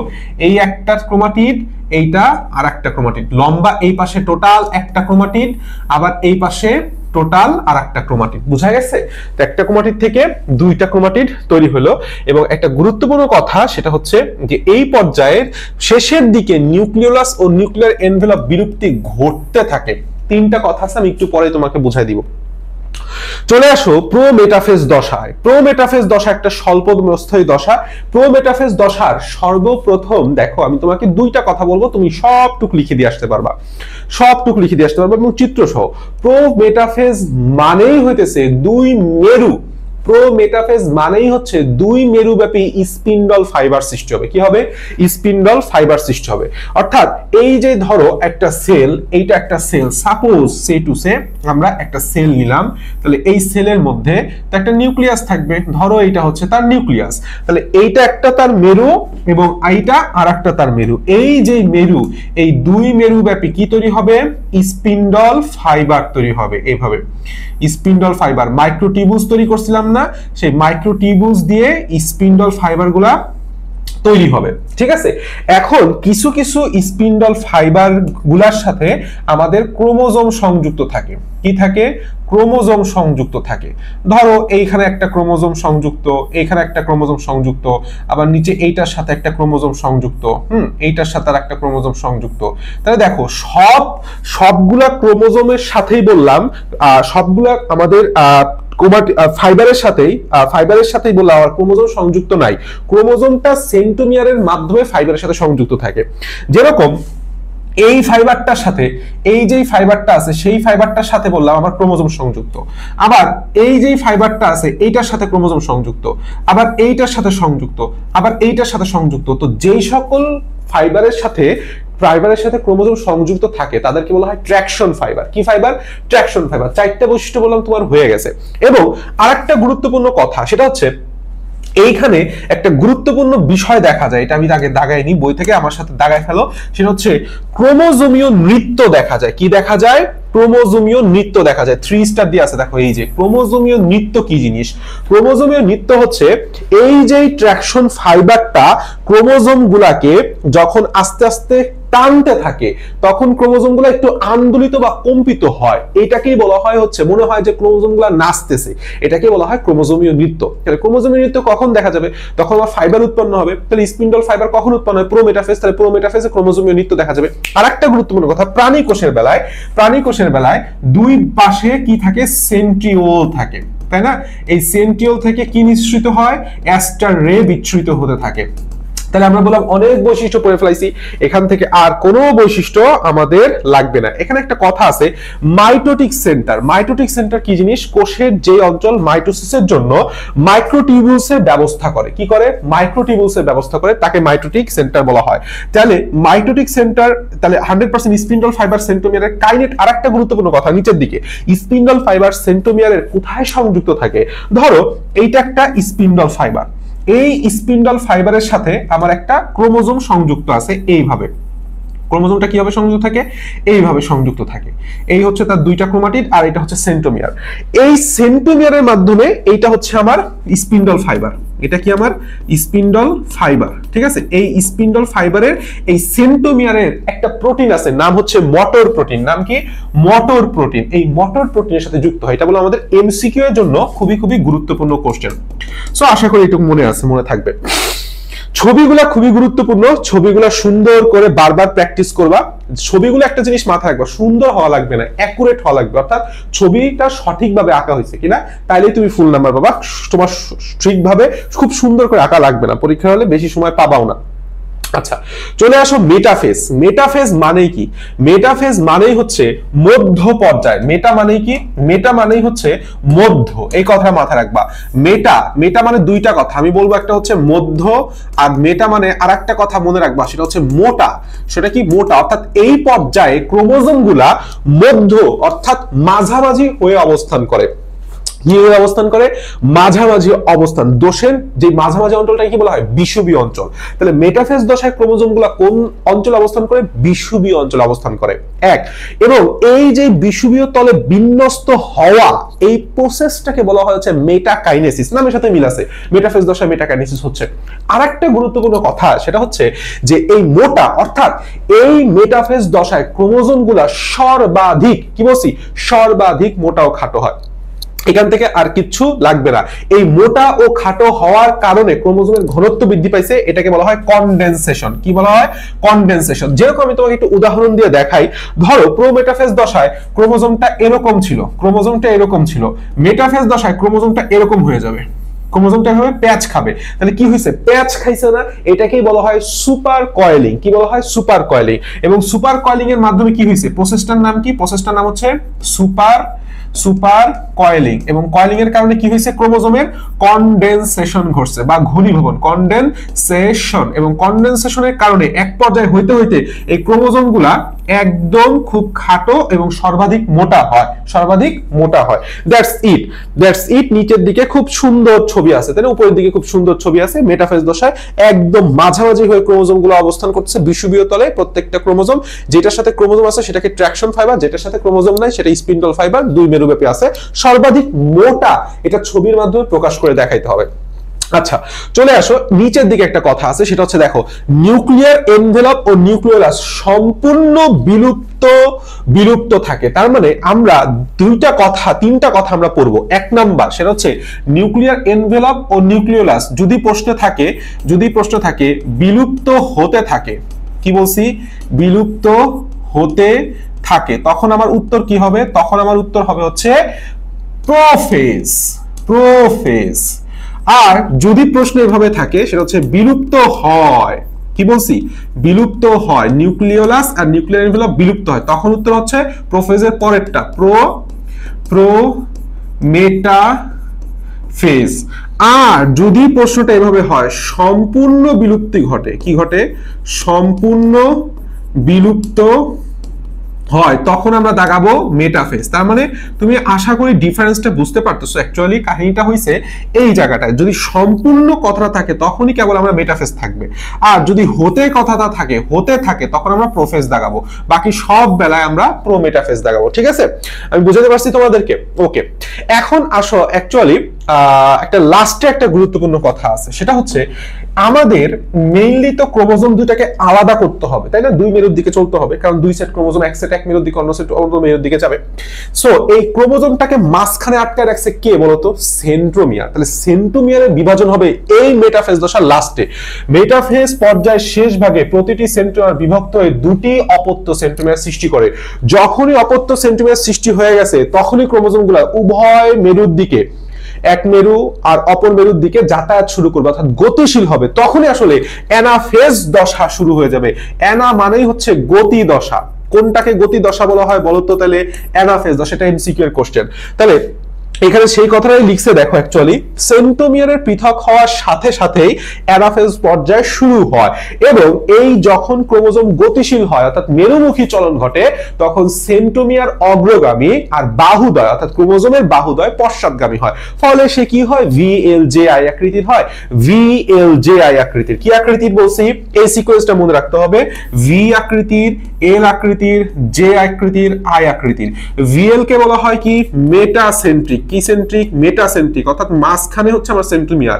আর এটা কি? মেটাসেন্ট্রিক সাবমেটা। মেটার পরে কি আসবে? সাবমেটা। আর লাস্টেরটা টেইলোসেন্ট্রিক। লাস্টে কি থাকে? টেইল থাকে না, লেস থাকে না, তাহলে আইটা হচ্ছে টেলোসেন্ট্রিক। এই কথা মনে রাখবা, আইটা কি? টেলোসেন্ট্রিক। তাহলে এটা কি হবে? যেটা হচ্ছে অ্যাক্রোসেন্ট্রিক। এটা বললাম আমাদের এমসিকিউ এর জন্য খুবই খুবই গুরুত্বপূর্ণ, কোনটা মেটাসেন্ট্রিক, কোনটা সাবমেটা, কোনটা অ্যাক্রো আর কোনটা টেলো। আমি একটু বাংলায় লিখে দিই। এই ভিটাকে বলা হয় মধ্য, মধ্যের পরে আসে উপমধ্য, উপমধ্য। লাস্টেরটা আসে হচ্ছে প্রান্ত। লাস্টেরটা কি? প্রান্ত। তার আগে হচ্ছে উপপ্রান্ত, তার আগে কি? উপপ্রান্ত। কাহিনী শেষ। এই কথাটুকু লিখে দিয়ে আসতে পারলেই আমাদের শেষ। ক্রোমোজোম গুলো মেরুর কাছাকাছি পৌঁছায়, অ্যানাফেজ সৃষ্টি হয়। এই হচ্ছে অ্যানাফেজ দশার চিত্র। মাঝখানে কি থাকে? লুপ্ত প্রায় স্পিন্ডল যন্ত্র। মাঝখানে ডট ডট দিতে হবে, মাঝখানে ডট ডট দিয়ে বুঝাই দিলেই আমাদের কাহিনী শেষ। লাস্টে আসে টেলোফেজ। টেলোফেজ মানে কি জানো? টেলোফেজ হচ্ছে প্রোফেজের উল্টা। টেলোফেজ কি বলছি? প্রোফেজে যা যা ঘটছে, প্রোফেজে যা যা ঘটছে প্রোফেজ এর উল্টা, অর্থাৎ ঠিক উল্টা কাহিনীগুলো এখানে ঘটবে। যেমন এখানে আগে প্রোফেজে জল বিয়োজন ঘটছে, তাহলে এখানে কি ঘটবে? জল যোজন ঘটবে। আচ্ছা আচ্ছা, ঠিক আছে, জল যোজন ঘটবে। নিউক্লিওলাস ও নিউক্লিয়ার মেমব্রেনের পুনরাবির্ভাব ঘটবে, ফলে দুই মেরুতে দুটি অপত্য নিউক্লিয়াস সৃষ্টি হবে, ফলে আস্তে আস্তে আমাদের স্পিন্ডল ফাইবারগুলো বিলুপ্ত হবে। বাস, কাহিনী শেষ। এখানে কাহিনী শেষ। লাস্টে আসলে কি হয়? সাইটোকাইনেসিস, মানে সাইটোপ্লাজমের বিভাজন। দুইটা সাইটোপ্লাজমের দুই পাশে সমানভাবে বিভাজিত হয়ে যায়, মাঝখান দিয়ে আমার কি হয়? কোষ প্লেট তৈরি হয়, কোষ প্লেটগুলো মিলিত হয়ে কোষ প্রাচীর তৈরি হয়ে যায়। This is cytokinesis. এখন কোন কারণে ধরো এই সাইটোকাইনেসিসটা হলো না, ফলে একই কোষে একাধিক নিউক্লিয়াস অবস্থা সৃষ্টি হলো। একাধিক নিউক্লিয়াস বিশিষ্ট প্রাণী কোষকে বলা হয় প্লাজমোডিয়াম, আর একাধিক নিউক্লিয়াস বিশিষ্ট উদ্ভিদ কোষকে বলা হয় সিনোসাইটিক। বোঝা গেছে কথা? That's it. আর আরেকটা গুরুত্বপূর্ণ, যে সাইটোকাইনেসিস না হলে একই কোষে বহু নিউক্লিয়াস অবশিষ্ট, একে মুক্ত নিউক্লিয়ার বিভাজন বলা হয়। মুক্ত নিউক্লিয়ার বিভাজনের উদাহরণ হচ্ছে ডাবের পানি। মুক্ত নিউক্লিয়ার বিভাজনের উদাহরণ কি? ডাবের পানি। এবং সিনোসাইটিক আমি বলে দিছি। ক্যারিওকাইনেসিস সাইটোকাইনেসিস ডিফারেন্সটা একটু রিডিং দিলেই এখান থেকে আর কিছু আমাদের লাগবে না, এখান থেকে আর কিছু আমাদের লাগবে না। আচ্ছা, ওকে, এগুলি এক্সট্রা স্লাইড আমাদের লাগবে না। চলে আসো মাইটোসিসের গুরুত্ব। দেখো মাইটোসিসের গুরুত্বটা বললাম খুবই খুবই ইম্পর্টেন্ট ফর সিকিউ, খুবই খুবই ইম্পর্টেন্ট। মাইটোসিস কেন গুরুত্বপূর্ণ? সবসময় মনে রাখবা, যত প্রকার ক্ষয়পূরণ আর যত প্রকার বৃদ্ধি আছে সেটাই এক্সেপ্ট বংশবৃদ্ধি, সেখানে হচ্ছে মাইটোসিস লাগে। দেখো ফার্স্টে বলছে দৈহিক গঠন ও দৈহিক বৃদ্ধি। বৃদ্ধি আছে, আছে, বংশবৃদ্ধি আছে। দেখো বংশবৃদ্ধি সবাই মাইটোসিস প্রক্রিয়া করে না। যারা এককোষী যারা কি বলছি এককোষী, যেরকম ক্ল্যামাইডোমোনাস, এটা এমসিকিউতে আসে। ক্ল্যামাইডোমোনাস নামক এককোষী শৈবাল বংশবৃদ্ধি করে মাইটোসিস প্রক্রিয়ায়। আচ্ছা, জননাঙ্গ সৃষ্টি আর জনন কোষের সংখ্যা বৃদ্ধি। দেখো, মানুষের জননাঙ্গ বা যে কোনো প্রাণীর জননাঙ্গ বলা মাইটোসিস প্রক্রিয়া সৃষ্টি হয়, আর জনন কোষ সৃষ্টি হয় হতেছে মিওসিস প্রক্রিয়ায়। খেয়াল করো, জননাঙ্গ সৃষ্টি হয় মাইটোসিস প্রক্রিয়ায়, কিন্তু জনন কোষ সৃষ্টি হয় মিওসিস প্রক্রিয়ায়। আর জনন কোষের সংখ্যা বৃদ্ধি, নামের মধ্যে যেখানে বৃদ্ধি সেখানেই মাইটোসিস পাবা। নির্দিষ্ট আকার আয়তন রক্ষা, নিউক্লিয়াসের সাইটোপ্লাজমের ভারসাম্য রক্ষা, ক্রোমোজোমের সংখ্যার সমতা রক্ষা। আমি কি বলছি? সমীকরণিক বিভাজন না? তাহলে সমীকরণের কি থাকে? বাম সাইডে আর ডান সাইডে সমতা থাকে, সেটাই বলছে। আর ক্ষতস্থান পূরণ, এই যে ক্ষয় পূরণ, ক্রমাগত ক্ষয় পূরণ, পুনরুৎপাদন, তারপরে গুণগত বৈশিষ্ট্যের স্থিতিশীলতা রক্ষা। আর একটা কথা, অনিয়ন্ত্রিত মাইটোসিসের কুফল ক্যান্সার, আমরা সবাই জানি। সো এইটা যদি তুমি 2-3 বার করে রিডিং দাও, তুমি বললাম একটা সিকিউ বলা যায় তুমি কনফার্ম পায়ে গেছো, অর্থাৎ ঘয়ের কোশ্চেন তুমি পায়ে গেছো। ঠিক আছে, এই কোশ্চেনটা বেশিরভাগ ক্ষেত্রে ঘতে দেয়, প্রচুর পরিমাণে ঘতে দেয়। আসো নিচের দিকে আমরা আসি। অনিয়ন্ত্রিত মাইটোসিস, আসলে অনিয়ন্ত্রিত মাইটোসিসের ফল হচ্ছে আমাদের টিউমার আর ক্যান্সার। এই দুটো হচ্ছে অনিয়ন্ত্রিত মাইটোসিসের ফলাফল। এখন আমরা জানি কোষ বিভাজনকে, ক্যান্সার কি, অনেকগুলা কোষ তৈরি হয়ে গেছে। ধরো এইখানে আমার হাতের উপরের দিকে একটা কোষ, সেটা তো বিভাজন হওয়ার প্রয়োজন কখন? যখন কাটে গেছে তখন বিভাজন হওয়ার প্রয়োজন, কিন্তু সেটা অটোমেটিকলি দেখা গেছে বিভাজিত হইতেছে। এটাই তো টিউমার। টিউমার যখন ছড়িয়ে পড়ে, যখন ক্ষতি করে মানুষের, তখন তাকে বলা হয় ক্যান্সার। সহজ কথা।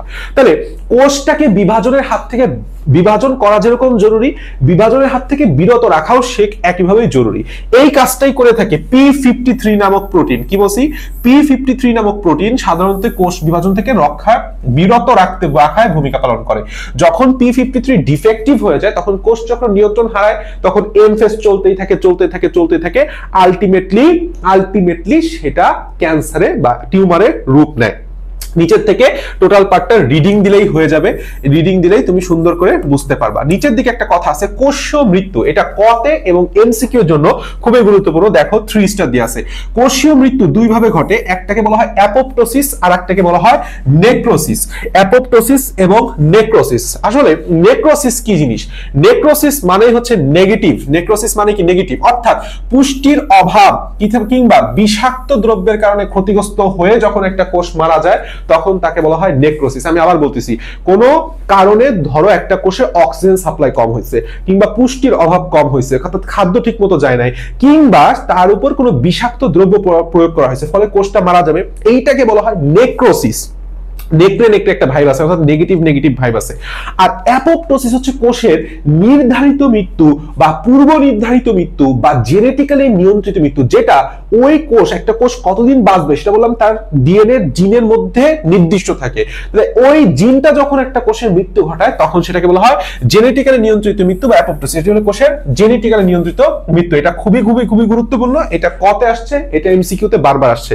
মাইটোটিক ইনডেক্স কি জিনিস? মাইটোটিক ইনডেক্স কিছুই না, অ্যাকচুয়ালি মাইটোসিসরত কোষ সংখ্যা ডিভাইড বাই মোট কোষ সংখ্যা। ধরো একটা টিস্যু, একটা টিস্যু অনেকগুলা কোষ থাকে। এই কোষের মধ্যে টোটাল কি আছে? টোটাল সেল আছে কতটা? সেল আছে সাপোজ ধরো তোমার হচ্ছে 100টা। টোটাল সেলটা আছে 100টা। এর মধ্যে এম ফেজে কয়টা সেল আছে? ধরো 20টা। তাহলে আমাদের মাইটোটিক ইনডেক্স কত হবে?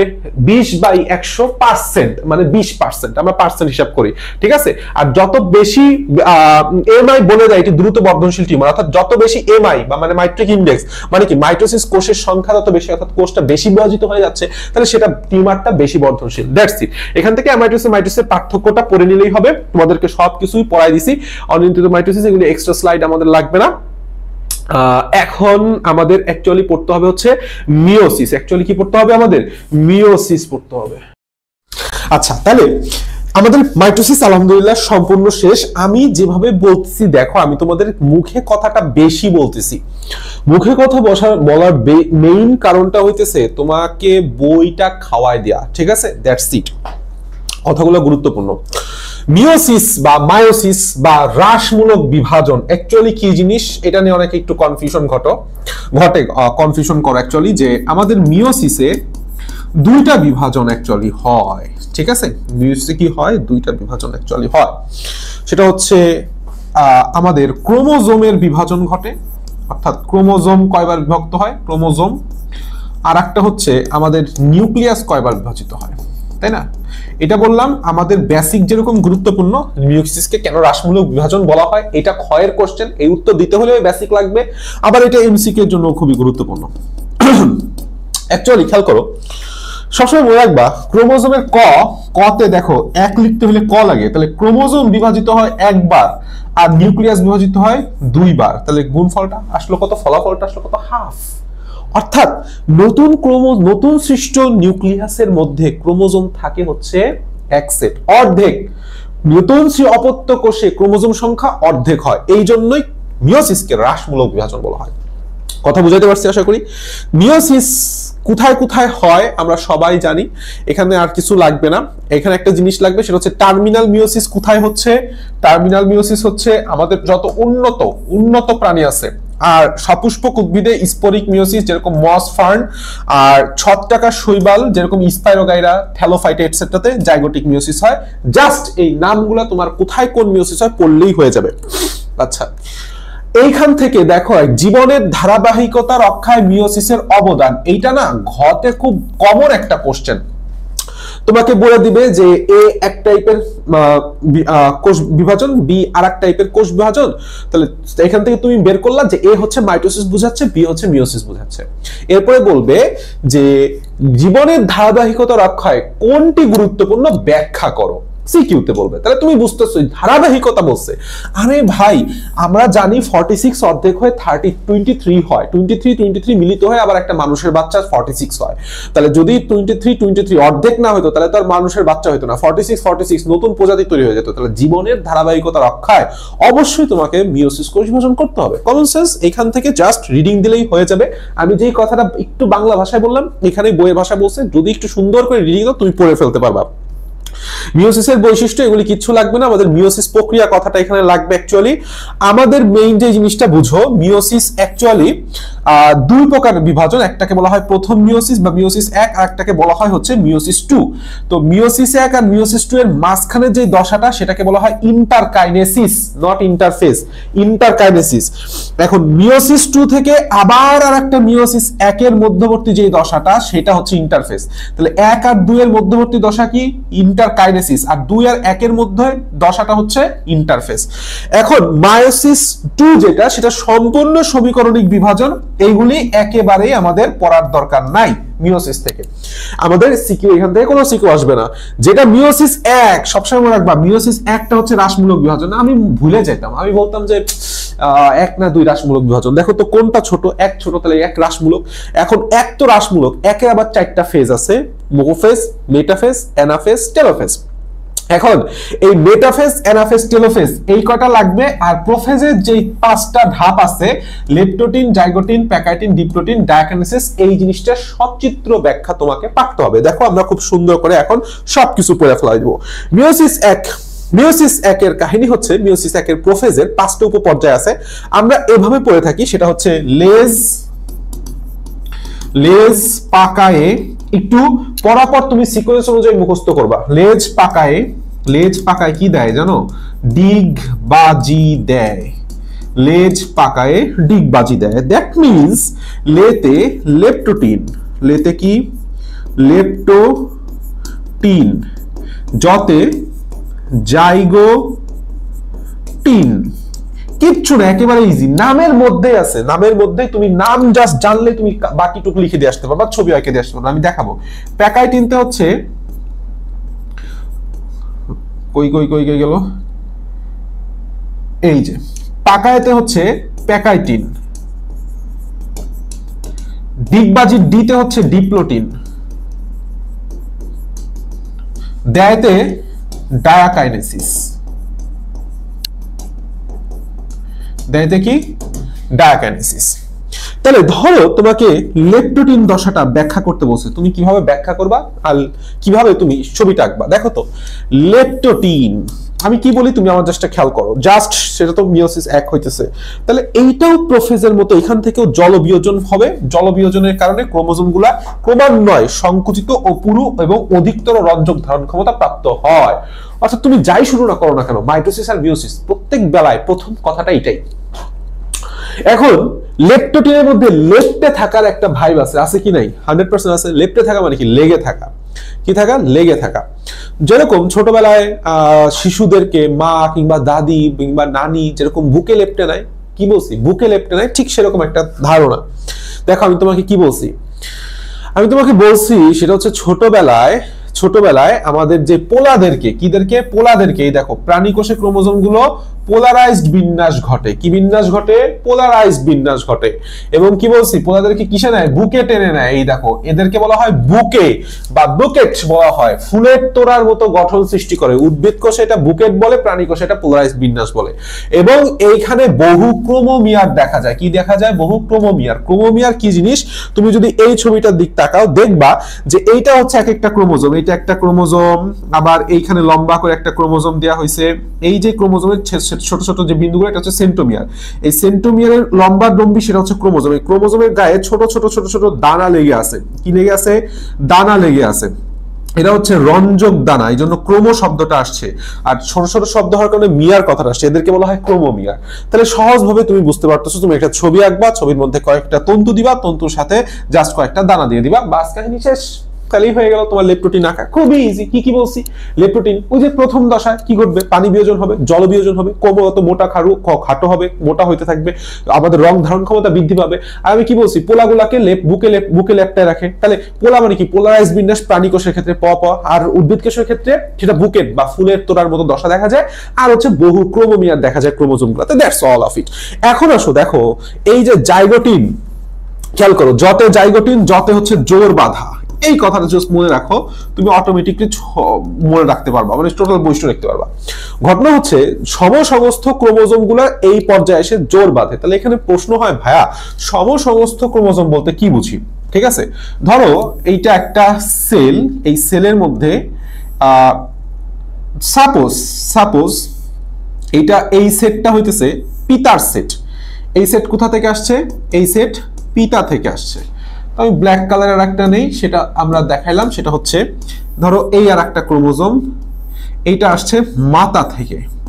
তো এই পিতা এবং মাতার ক্রোমোজোম গুলো তুমি বুঝতে পারবা। দেখো এই এ টাইপের লম্বাটা হচ্ছে এ ক্রোমোজোম ধরলাম, এর অনুরূপ একটা ক্রোমোজোম মাতার মধ্যে আছে যেটার গঠন এবং দেখতে প্রায় সেম, তাহলে এটাকে ধরলাম এ প্রাইম।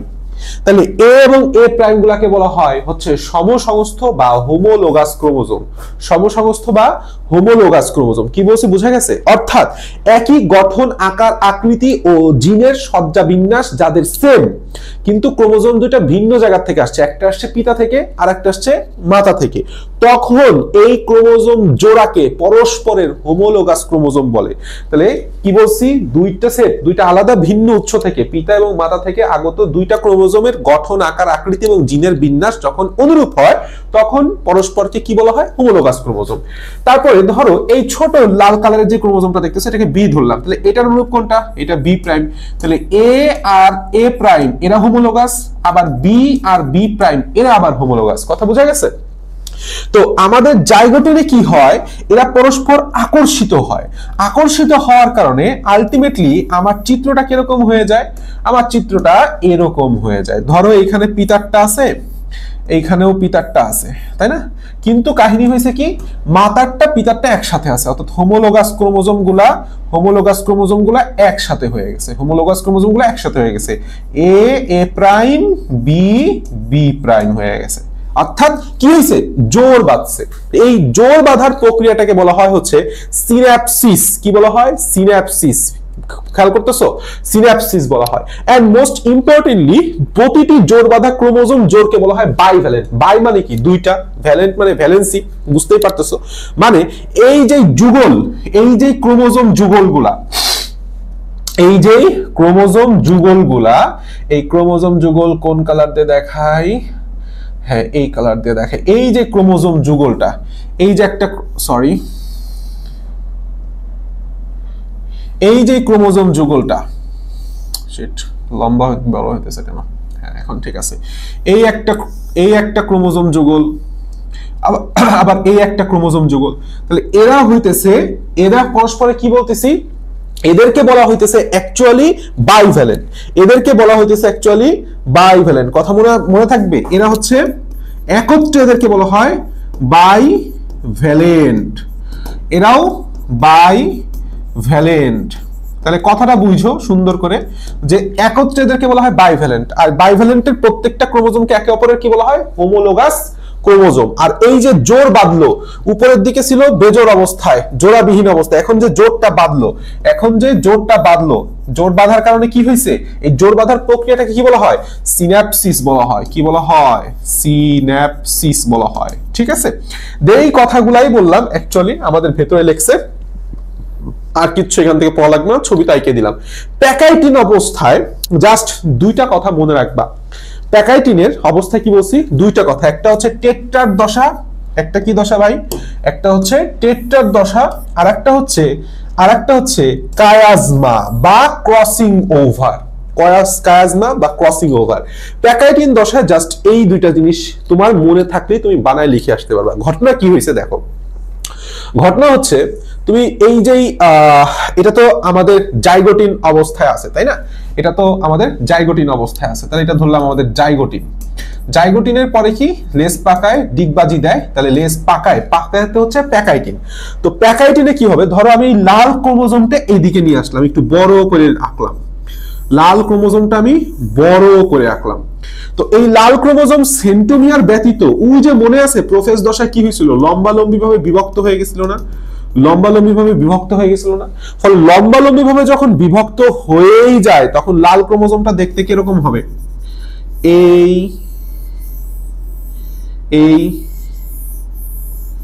তাই না। আর কালো ক্রোমোজোমটা দেখতে কি হবে, কালো ক্রোমোজোমটা দেখতে এরকম হবে, এই তাই না।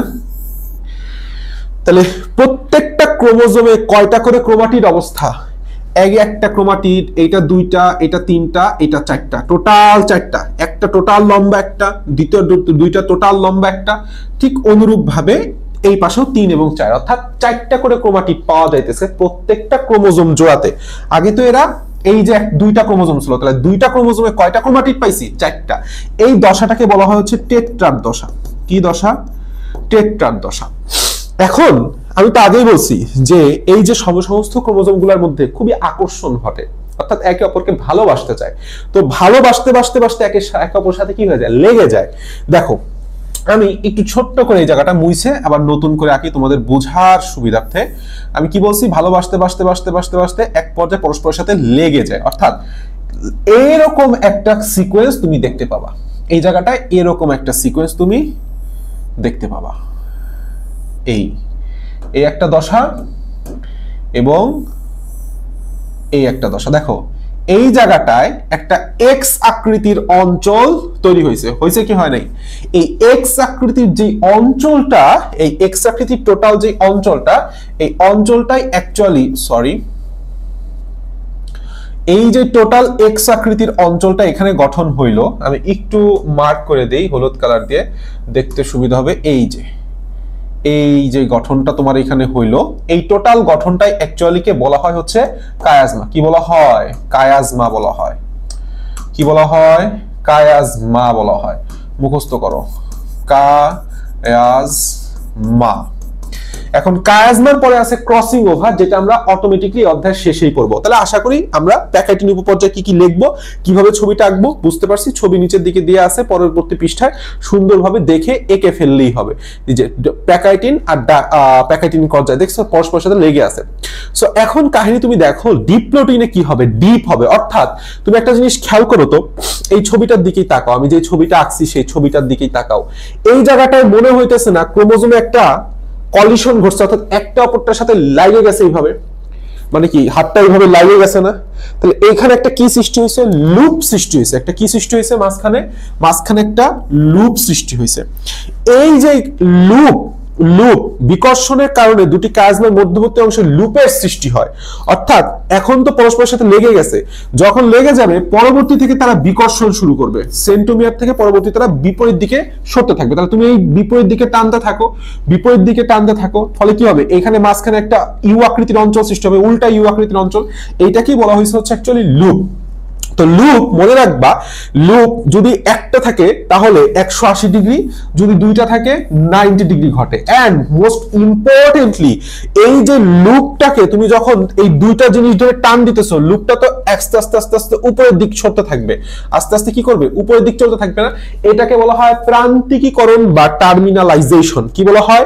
প্রান্তিকীকরণ বা টার্মিনালাইজেশন। তাহলে ডিপ্লোটিনের মধ্যে থেকে আমি যে বাংলা কথাগুলো বললাম সেই বাংলা কথাগুলাই তোমাকে লিখতে হবে।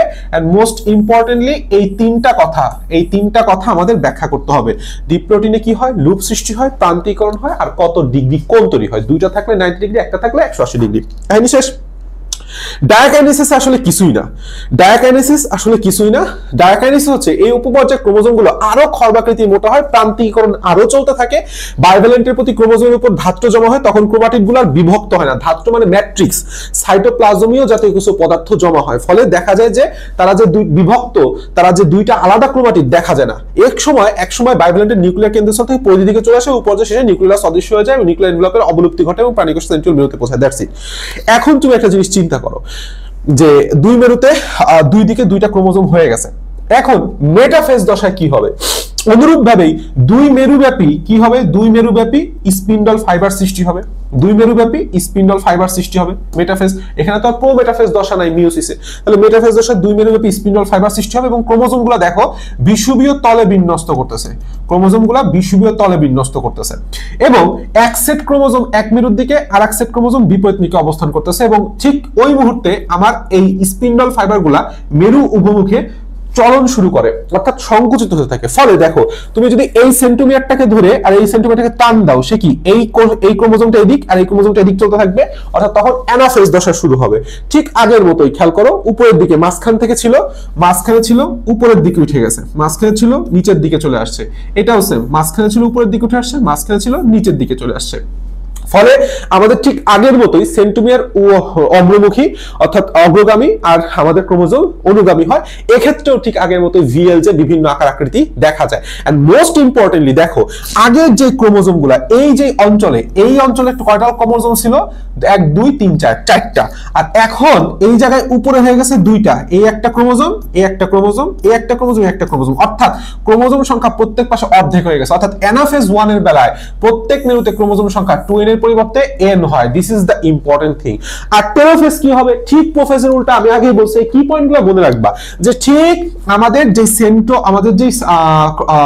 নিউক্লিয়ার এনভেলপটা বিলুপ্ত হয়েছিল, সেই নিউক্লিয়ার এনভেলপটা আবার তৈরি হয়েছে, নিউক্লিওলাসটা আবার তৈরি হয়েছে। যেই জিনিসটা একদমই সিম্পল সেটাই হয়েছে। দ্যাটস অল হচ্ছে আমাদের মিওসিস। তুমি যদি এই কথাগুলো জাস্ট মনে রাখো, এখান থেকে আর কিছু পড়ার নাই, আমি বই দেখাই দিচ্ছি, এখান থেকে এমসিকিউ আসবে। সেটা হচ্ছে ইন্টারকাইনেসিস। মিওসিস প্রক্রিয়া নিউক্লিয়াসের প্রথম ও দ্বিতীয় বিভাজনের অন্তর্বর্তীকালীন সময়কে বলা হয় হচ্ছে ইন্টারকাইনেসিসের অপর নাম হচ্ছে সাইটোকাইনেসিস 1। আচ্ছা, প্রোফেজ 2 থেকে কিচ্ছু পড়া লাগবে না, মেটাফেজ 2 থেকে কিচ্ছু পড়া লাগবে না। জাস্ট তুমি চাইলে এটা রিডিং দিতে পারো, বাকি সব সেম। দেখো তুমি যদি মেটাফেজ 2 কে দেখো, তুমি যদি এই টোটাল পার্টটাকে একটা কোষ চিন্তা করো, তাহলে তার মাঝকে বরাবর অঞ্চলটাকে এটা, তাহলে ঠিক সেম কথাই তুমি এই জায়গায়ও আমি কি বলছি, মেটাফেজ 2 মাইটোসিস 2 এর যত ধাপ আছে সেটা হুবহু মাইটোসিসের সাথে মিলে যাবে। তাহলে মাইটোসিসে যা পড়ছো সেটাই এখানে পড়বা, মাইটোসিসে যা লিখছো যা আঁকছো সেটাই এখানে লিখবা এবং আঁকবা। কিন্তু কি হবে? দুইটা কোষ হবে। মাইটোসিসে একটা কোষ আঁকছো, এখানে জাস্ট উপর নিচে ছোট ছোট করে দুইটা কোষ এঁকে দিবা, কাহিনী শেষ। চলো আমরা চলে আসি, সেটা হচ্ছে মিওসিসের গুরুত্বে। মিওসিসের গুরুত্বটা আসলে কি? মিওসিসের গুরুত্ব আমরা সবাই জানি, সেটা হচ্ছে জনন কোষ সৃষ্টি। আমরা জানি জনন মাতৃকোষে হচ্ছে মিওসিস হয়, যার কারণে আমাদের হ্যাপ্লয়েড সংখ্যক গ্যামেট তৈরি হয়। আবার ক্রোমোজোম সংখ্যা ধ্রুব রাখা। দেখো মাইটোসিসে পড়ছিলাম ক্রোমোজোমের সমতা রক্ষা করা, ক্রোমোজোম সমতা মানে সমান মানে সমীকরণী, মানে সেটা মাইটোসিস। আর ধ্রুব মানে হচ্ছে অর্ধেক হওয়া, তাহলে সেটা কি হবে? অবশ্যই মিওসিস। প্রজাতির স্বকীয়তা ঠিক রাখা, এই যে 46টা থেকে 23টা ক্রোমোজোম চলে গেল, 23টা মিলিত হয় আবার 46টা, অর্থাৎ মানুষের বাচ্চা মানুষই রইল, অন্য কোনো বাচ্চা হয়ে গেল না, সেটাই আসলে স্বকীয়তা ঠিক রাখা। বৈচিত্র্যতা সৃষ্টি কিভাবে আসে আমি তোমাকে বলতেছি। অভিব্যক্তি, গ্যামেট সৃষ্টি, যৌনক্রম, মেন্ডেলের সূত্র। And this is the important thing. And লাস্টের যে পার্টটা সেটা হচ্ছে এই যে বৈচিত্র্যটা সৃষ্টি কিভাবে মিওসিসের মাধ্যমে হয়, সেটা হচ্ছে ক্রসিং ওভার। সেটা কি বলছি? Crossing over. দেখো বলছে যে মিওসিস একের প্রাকাইটিন উপপর্যায়ে একজোড়া সমসমস্ত ক্রোমোজোমে দুটি নন সিস্টার ক্রোমাটিডের মধ্যে অংশের বিনিময় হওয়াকে ক্রসিং ওভার বলা হয়। কি আবিষ্কার করেছেন? থমাস অ্যান্ড মর্গান, ভুট্টা উদ্ভিদে। এটা এমসিকিউতে আসে। এখন আসো আমরা আমাদের ক্রসিং ওভার প্রক্রিয়াটা বুঝি। আমরা ঠিক আগের মতোই একটা ছবি আঁকবো, যে ছবিতে অ্যাকচুয়ালি আমাদের হচ্ছে প্যাকাইটিন দশাটা দেখা যাইতেছে। কি দশাটা দেখা যাইতেছে? প্যাকাইটিন দশাটা দেখা যাইতেছে।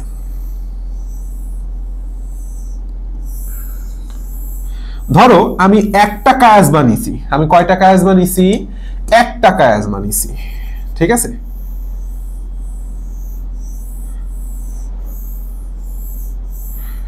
তোমাদেরও ঠিক এভাবে আমাদের দুইটা ছবি আঁকতে হবে। তাহলে কায়াজমাটা কোথায় তৈরি হয়েছে? এই জায়গাটায় তৈরি হয়েছে না? এই জায়গাটায় তৈরি হয়েছে কি হয় নাই? অবশ্যই হয়েছে। এই যে এই জায়গাটায় আমার কায়াজমাটা আছে, এক্স আকৃতির অঞ্চল কায়াজমাটা। তো ক্রসিং ওভারে প্রথমেই ধাপে কি হয় জানো? এই কায়াজমার নির্দিষ্ট অর্থাৎ একই জায়গা বরাবর একটা এনজাইম কাজ করে, যার নাম হচ্ছে এন্ডোনিউক্লিয়েস। কি নিউক্লিয়াস? এন্ডোনিউক্লিয়েস। এখন এন্ডোনিউক্লিয়াস যখন কাজ করে অ্যাকচুয়ালি তখন আমার এই আলাদা আলাদা ক্রোমোজোমগুলা নির্দিষ্ট লাইন বরাবর ভেঙে যায়। নির্দিষ্ট লাইন বরাবর কি ভেঙে যায়? তাহলে আমি এইটা একটু গাঢ় করে দেই, একটু দাগাই দিই যে এটা হচ্ছে ধরো আমার পিতার ক্রোমোজোম ছিল, আর এই পাশের ক্রোমোজোমটা হচ্ছে ধরো আমার মাতার ক্রোমোজোমটা ছিল। তাহলে যখন ভাঙলো তখন আমাদের আসলে ছবিটা কিরকম হয় দেখো, আমরা দেখি। ভেঙেই দিছে, ঠিক আছে, ভেঙে ফেলছে। তাহলে ভেঙে দেওয়ার পরে আসলে আমাদের ছবিটা কিরকম হবে আসো আঁকি। খুবই ইজি, আমরা একটু বুঝি আগে। তাহলে ধরো এই যে আমাদের একটা সেই সেন্টোমিয়ার, আচ্ছা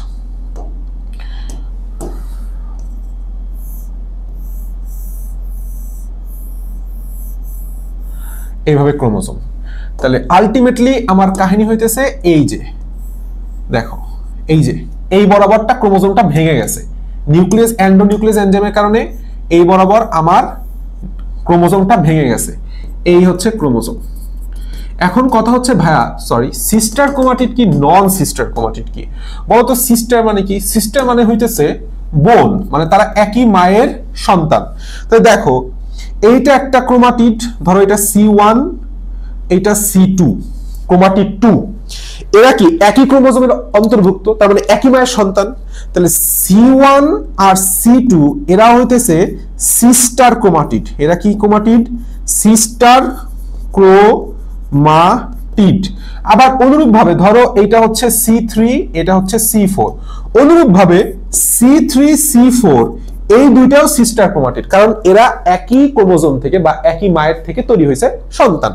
কিন্তু আমি যদি তোমাকে বলি যে C1 C3, তাহলে এক তৈরি হয়েছে, ধরো এই লাল ক্রোমোজোমটাকে নাম দিলাম আমি হচ্ছে A, আর আমি কালো ক্রোমোজোমটার নাম দিলাম হচ্ছে B। তাহলে দেখো তো একটা জিনিস খেয়াল করে যে আমার এই 1 নাম্বার ক্রোমোজোমটা কোথা থেকে পাইছি? 1 নাম্বার ক্রোমাটিডটা পাইছি A থেকে, আর 3 নাম্বার ক্রোমাটিডটা পাইছি B থেকে। তাহলে এই C1 CB কি একই মায়ের সন্তান হয়েছে? হয় নাই। তাহলে তারা হইতেছে নন সিস্টার ক্রোমাটিড। তারা কি? নন সিস্টার ক্রোমাটিড, অর্থাৎ তারা বোন না, ক্রোমাটিড। অনুরূপভাবে খেয়াল করো C2 C3, C2 C3, তাহলে C2 C3 এই ক্রোমাটিডটা আর এই ক্রোমাটিডটা অবশ্যই একই মায়ের থেকে আসে নাই। তো তারা কি? পরস্পরের নন সিস্টার ক্রোমাটিড। তো নন সিস্টার ক্রোমাটিডের এই কায়াজমা অঞ্চল একটা নির্দিষ্ট অঞ্চল ব্যাপী একটা নির্দিষ্ট দিকে একই লাইন বরাবর ভেঙে যায়। কোন এনজাইমের কারণে? নিউক্লিয়াস এনজাইমের কারণে। পরবর্তীতে তারা অংশের বিনিময় করে, অর্থাৎ এই কারণ কালো কালারের অংশটা এই পাশে আর এই লাল কালারের অংশটা এই পাশে চলে আসে। আসো আমরা এইটুকু মুছে দিয়ে সেই জিনিসটা দেখাই। তো সাপোজ আমি কালোটা নেই, তাহলে কালো কালারটা কোথায় চলে আসছে? কালো কালারটা চলে আসছে এই পাশে, কালো কালারটা চলে আসছে এই পাশে, আর লাল কালারটা চলে আসছে এই পাশে। লাল কালারটা চলে আসছে এই পাশে। এখন মাঝখানে তো একটা গ্যাপ আছে, মাঝখানে কি আছে? গ্যাপ আছে। গ্যাপ তো রাখা যাবে না ভাই, গ্যাপ তো রাখা যাবে না। যেহেতু গ্যাপ রাখা যাবে না, তখন এই গ্যাপ বরাবর আরেকটা এনজাইম কাজ করে, যেটার নাম হচ্ছে আমরা সবাই জানি লাইগেজ। কি করে? লাগায়। লাইগেজ কি করে? লাগায়। ফলে আলটিমেটলি তুমি যে রেজাল্টটা পাবা লাগানোর পরে, সেটা হইতেছে দেখতে এরকম, যে এইখানে একটা ক্রোমোজোম, এইখানে একটা ক্রোমোজোম, এই হচ্ছে তার সিস্টার ক্রোমাটিডটা, আবার ওই পাশে তার আরেকটা ক্রোমোজোম, এইখানে তার সিস্টার ক্রোমাটিড দ্বয়। কিন্তু কাহিনী হইতেছে উপরের দিকে অংশের বিনিময় হয়ে গেছে। উপরের দিকে কি হয়ে গেছে? অংশের বিনিময় হয়ে গেছে। এই যে অংশের বিনিময় হইল, তাহলে খেয়াল করো তো যে এটা ছিল আমাদের পিতার সেট আর এটা ছিল আমাদের মাতার সেট, অর্থাৎ পিতা মাতায় আমাদের ডিএনএ বা ক্রোমোজোমের খণ্ডের বিনিময় হয়েছে। তাহলে ডিএনএ বা ক্রোমোজোমের মধ্যে কি থাকে? জিন থাকে। তাহলে জিনের বিনিময় মানে কি?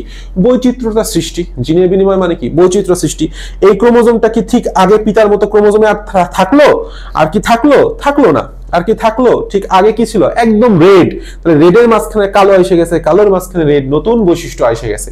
এটাকেই বলা হয় হচ্ছে ক্রসিং ওভার। এবং এই ক্রসিং ওভারের মাধ্যমে ন্যাচারালি আমরা যেরকম জীব প্রযুক্তিতে নতুন জিন এন্ট্রি করি, এটা ন্যাচারালি নতুন বৈচিত্র্যটা সৃষ্টি করে। সো এখানে সেই কথাগুলাই বলা হয়েছে। এখান থেকে তোমাকে বেশি কিছু পড়তে হবে না, মেইন জিনিসটা তোমার পড়তে হবে সেটা হচ্ছে প্রথমে দুটি নন সিস্টার ক্রোমাটিড একই স্থান বরাবর ভেঙে যায়। কোন এনজাইমের কারণে? এন্ডোনিউক্লিয়াস এনজাইমের কারণে। এনজাইমটার নাম বলে অবশ্যই মুখস্থ করতে হবে। আরেকটা হচ্ছে আমাদের যেই আবার ভাঙা যাওয়ার কারণে কি পরস্পর স্থান বিনিময় করবে, এবং স্থান বিনিময় করার পর একটির অংশের সাথে অপরটির অংশ পুনরায় জোড়া লেগে যায়। কোন এনজাইমের কারণে? লাইগেজ এনজাইমের কারণে। ফলে একটি কায়াজমা এক্স আকৃতির অঞ্চল সৃষ্টি হয়, যেটা আমি এই ছবিতে বোঝানোর চেষ্টা করছি। এই যে পরস্পরের সাথে বললাম আমি জোড়া লাগাই দিছি, দেখছো? পরস্পরের সাথে কি লাগাই দিছি? জোড়া লাগাই দিছি। অ্যাকচুয়ালি কায়াজমা সৃষ্টি হয় কখন? ক্রসিং ওভার হয় যখন। কায়াজমা সৃষ্টি হয় কখন? ক্রসিং ওভার হয় যখন। সো এই জিনিসটা পড়লেই হবে। লাস্টে শেষ পর্যায়ে প্রান্তিকীকরণের মাধ্যমে ক্রোমাটিড বিনিময় শেষ হয়। ক্রসিং ওভারের ফলে ক্রোমাটিডের মধ্যে অংশের বিনিময়ে হওয়া কি, অর্থাৎ প্রান্তিকীকরণ কি জানো? তো আমার আঙুলের দিক তাকাও, আমি এইভাবে রাখছি না, এই যে এইভাবে রাখছি না। এখন ধরো আমি এই দুইটাকে পরস্পর ছড়াই দিচ্ছি, বাস দুটো আলাদা হয়ে গেছে। দিস ইজ টার্মিনালাইজেশন বা প্রান্তিকীকরণ। That's it. সো এখান থেকে আর কিছু পড়ার নাই, তুমি জাস্ট এখান থেকে ক্রসিং ওভারের গুরুত্বটা ভালো করে মুখস্থ করে যাবা। ভালো করে, এখানে বোঝানোর কিছু নাই, ভালো করে বুঝে যাবা, কমন সেন্স দিয়ে বুঝতে পারবা। নিচের দিকে একটা কথা লেখা আছে, অনেকে এটা বুঝে না, যে ক্রোমোজোম ম্যাপিং কি জিনিস। ক্রোমোজোম ম্যাপিং হইতেছে ক্রোমোজোমের মধ্যে জিনের অবস্থানগুলা কিভাবে আছে। ধরো আমি সাপোজ ধরো এখানে একটা ক্রোমোজোম আঁকলাম, ধরলাম এটা একটা ক্রোমোজোমের সহজ সাপটা কথা। তাহলে ধরো এখানে একটা জিন আছে, ধরো সেটা হচ্ছে লেন্থের জন্য, হাইটের জন্য দায়ী জিন। আবার এখানে একটা জিন আছে, সেটা হচ্ছে তোমার চুলের কালারের জন্য দায়ী জিন। আবার এখানে একটা জিন আছে যেটা তোমার হচ্ছে আই এর কালারের জন্য দায়ী জিন। তাহলে এই যে জিনের বিন্যাসগুলা জানা, এটাই হচ্ছে জেনেটিক ম্যাপ। সেটা করা যায় আমাদের ক্রসিং ওভারের মাধ্যমেও করা যায়। So that's all about meiosis মাইটোসিসের পার্থক্য পড়বা। মিওসিসের মাইটোসিসের পার্থক্য পড়লেই আমাদের এখান থেকে টোটাল অধ্যায় শেষ। এর বাইরে আর কিচ্ছু তোমার এখন পড়া লাগবে না। সুন্দর মতো আমি যেভাবে পড়াইছি ক্লাসটা করে বই খুলে বসে টেস্ট পেপারটা সলভ করো। Best of luck.